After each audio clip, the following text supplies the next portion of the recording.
Terima kasih Anda masih menyaksikan Kompas Malam, Saudara. PDI Perjuangan menyebut Gibran Rakabuming Raka terlambat baru mengundurkan diri sebagai wali kota Solo sekarang, Saudara. Harusnya sudah dilakukan saat dicalonkan sebagai wakil presiden. Bersama ini mengajukan pengunduran diri sebagai wali kota Surakarta masa jabatan 2021-2026. Saya kira itu mundur yang terlambat karena harusnya etikanya Pak Gibran itu ya mundurnya waktu kemarin dicalonkan menjadi wakil presiden. Wakil Presiden terpilih Gibran Rakabuming Raka resmi mundur dari jabatannya sebagai wali kota Solo. Namun mundurnya Gibran dinilai terlambat oleh PDI Perjuangan. Menurut Ketua DPP PDIP Deddy Sitorus, Gibran terlambat mundur. Seharusnya ia mengundurkan diri sejak dicalonkan sebagai wakil presiden. Kenapa justru baru sekarang mundur?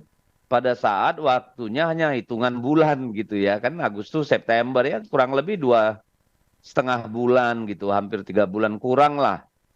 Harusnya kan digunakan waktu ini untuk menyelesaikan janji-janji yang belum selesai di Solo, amanah yang belum bisa dituntaskan gitu. Kenapa justru tinggal 3 bulan malah mundur? Sebelumnya Gibran menyebut salah satu alasan mengundurkan diri adalah persiapan pelantikan sebagai wakil presiden 20 Oktober 2024 mendatang. Nantinya, wakil wali kota Solo Teguh Prakosa akan menggantikan Gibran hingga selesai masa jabatan. Pengunduran diri apa Mas? Apakah untuk persiapan pelantikan wapres atau seperti apa?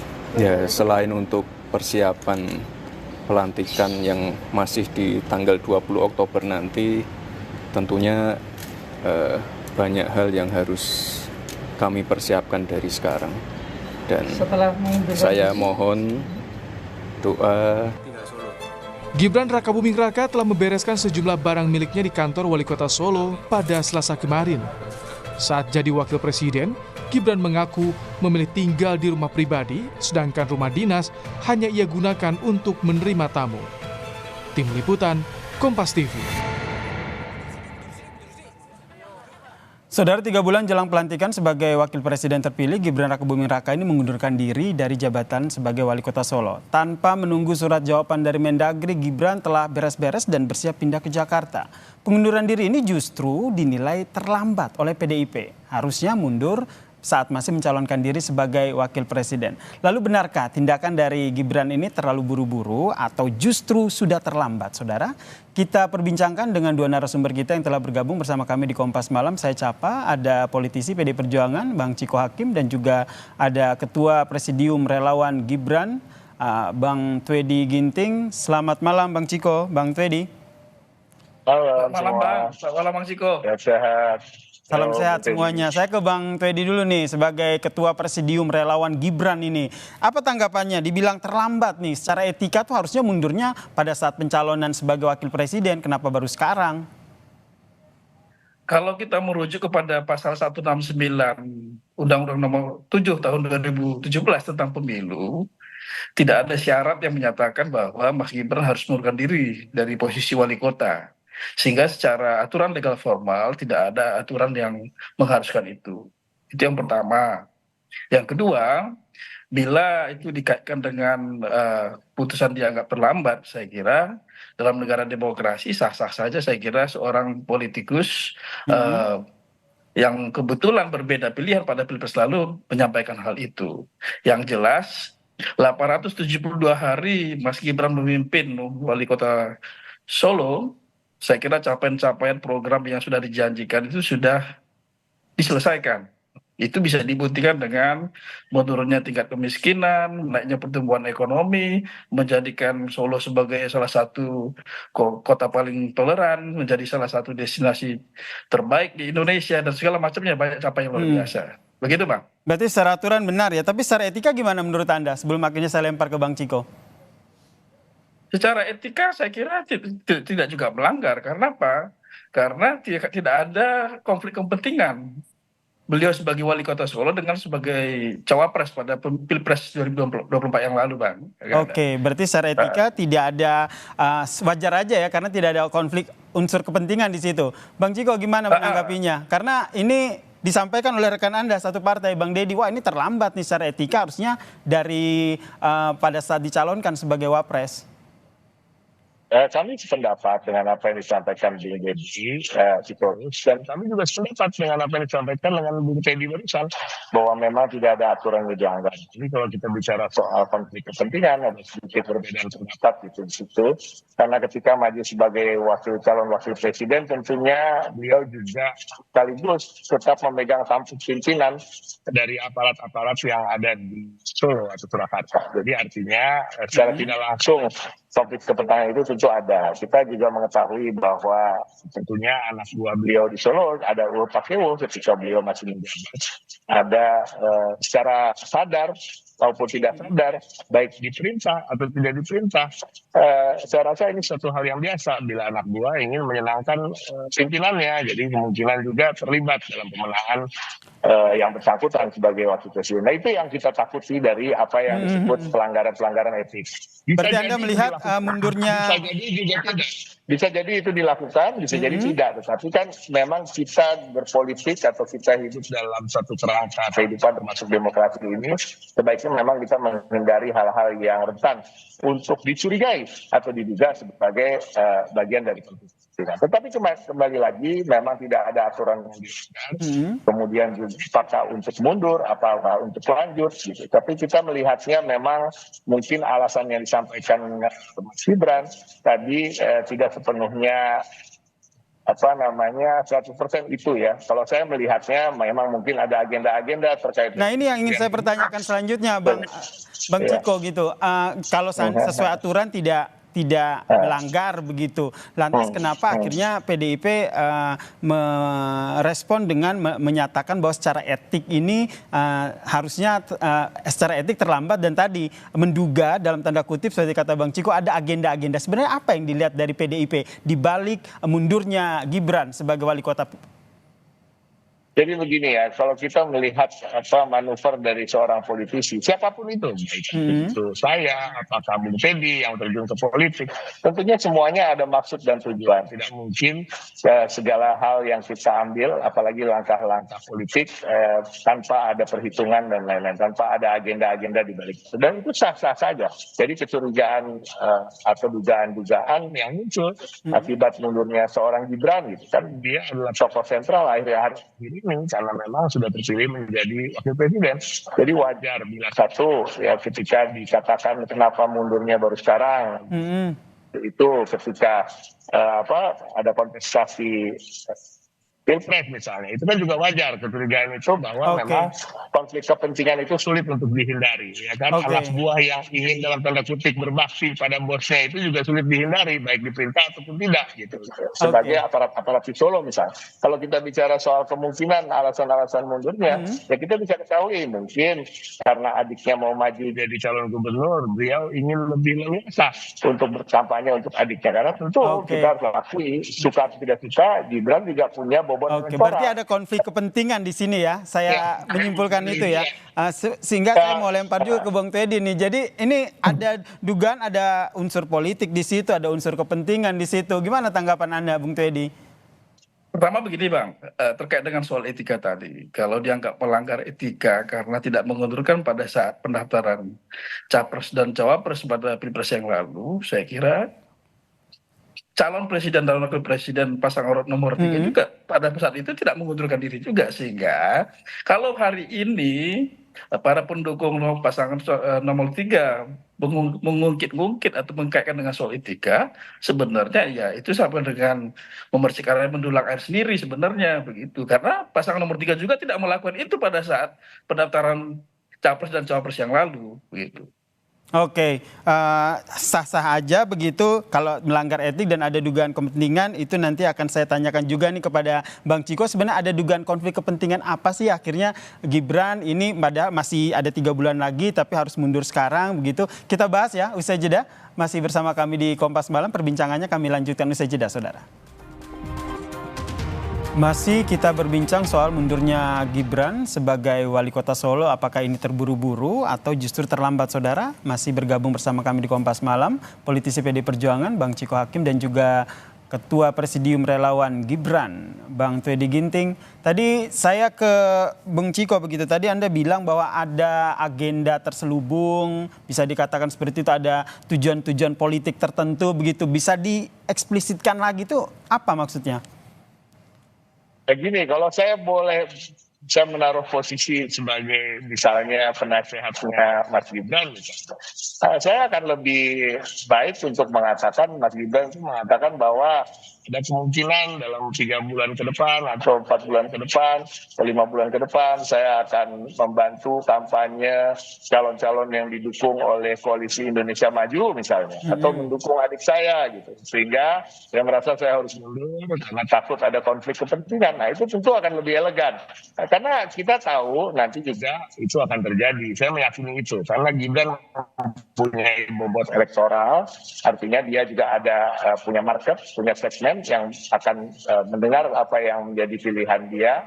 Dan ini saya rasa sebagai politisi sebenarnya wajar-wajar saja, bukan yang tabu, tetapi mungkin akan lebih baik kalau dibiasakan untuk lebih terbuka pada masyarakat. Tapi kembali lagi tadi saya ingin menyampaikan sedikit apa yang disampaikan oleh Mas Teddy, bahwa ada calon dari kami juga yang tidak mengundurkan diri seketika waktu itu. Memang betul, namun pada akhirnya tentu Pak Mahfud merasa jengah sendiri karena beliau masih menjabat di posisi penting dan akhirnya pun mengundurkan diri.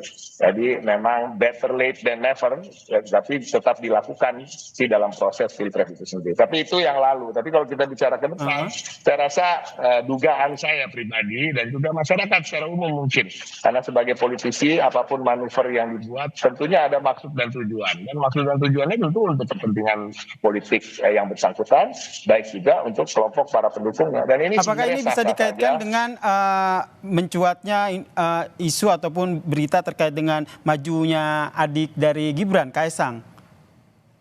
Bisa jadi. Dan justru dengan mundurnya ini, kalau di switch ya ininya citranya. Kenapa mundur ya akan lebih baik bila Gibran mengatakan saya kemungkinan akan mendukung adik saya atau mendukung calon-calon yang didukung oleh Kim, sehingga lebih baik saya mundur daripada saya masih menjabat sebagai wali kota yang punya aparat, punya anak buah, nanti ada konflik kepentingan. Jadi sebenarnya ini suatu hal yang biasa, namun saya tetap merasa memang disampaikan oleh Ketua DPP PD Perjuangan di Sorus tadi memang ada benarnya juga. Oke, Bang Twedy nanggapinya seperti apa? Tidak hanya untuk persiapan dilantik menjadi wapres nih, ternyata ada tujuan politik di situ seperti yang dikatakan oleh Bung Ciko tadi. Saya kira terlalu sempit kalau kita berpikir begitu ya, karena kita sama-sama tahu bahwa membangun bangsa ini kan bukan hal yang mudah. Saya berkeyakinan bahwa keputusan Mas Gibran untuk mengundurkan diri pada tanggal 16 Juli yang lalu adalah keputusan yang tepat dalam rangka mempersiapkan melaksanakan tugas-tugas berat yang akan menanti. Oke, jadi murni itu ya Bang Twedy ya, tidak ada balutan ataupun tidak ada unsur-unsur politik ya? Kalau politik pasti ada politik, termasuk mempersiapkan diri dan mempersiapkan tim itu kan bagian dari langkah politik begitu. Tapi kalau sekedar urusan pilkada, saya kira itu terlalu sempit ya. Apalagi kan kita sama-sama tahu di ruang politik itu kan sangat dinamis. Mungkin hari ini banyak yang mengisukan bahwa Mas Kaesang akan maju sebagai calon kepala daerah. Tapi kita kan belum tahu juga nanti pada titik waktu nanti tanggal 26 Agustus nanti bisa jadi juga Mas Gibran tidak maju sebagai calon kepala daerah. Kan kita tidak tahu. Makanya kalau kesimpulan tadi digiris oleh Bang Ciko begitu, saya kira terlalu dini untuk kita menarik kesimpulannya ke arah sana. Begitu. Terlalu dini, tapi ada kemungkinan ke sana nggak? Karena ini namanya juga politik dinamis, atau jangan-jangan nanti relawan Gibran ini berubah namanya menjadi relawan Kaesang untuk Jawa Tengah? Kalau orang menarik-narik dan mencocok-cocokkan bisa aja Bang. Gitu. Kita terlalu jauh begitu. Tapi ada kemungkinan itu, Bung Twedy? Perihal keterlibatan relawan Mas Gibran dalam pilkada ini dibahas beberapa waktu yang lalu pada saat pertemuan di Semarang. Pada prinsipnya semua relawan Mas Gibran ini satu komando menunggu perintah dari Mas Gibran. apa perintahnya begitu. Oke, menunggu perintah dari Gibran. Wah, ini bisa dikaitkan dengan implikasi kedepannya seperti apa sih, Bung Ciko, yang dilihat oleh PDIP jelang ini kan tidak bisa dipungkiri, ini pasti ada kaitannya, bisa tentu ada berkaitannya begitu dengan pilkada.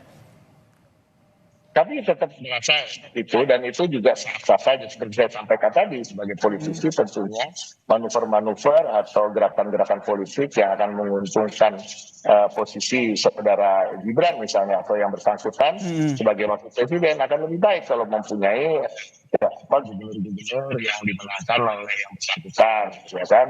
Yang juga nanti bisa bekerja sama dengan yang bersangkutan. Ini sebenarnya sah-sah saja. Jadi tetap pada dugaan itu, saya rasa kita lihat aja nanti seperti kata Mas Edi, apakah betul itu akan terjadi atau tidak. Tapi kalau kita bilang apakah mungkin nanti Mas Edi tiba-tiba memimpin sebuah gerakan relawan pro Kaisang misalnya, itu juga hal yang mungkin karena dalam politik itu dinamis, dan kita manusia-manusia politik ini ketika sudah terjun ke politik ya sudah harus tahu konsekuensinya bahwa ada dinamika dan ada kepentingan-kepentingan yang harus kita usung, dan ini sudah menjadi jalan yang kita pilih.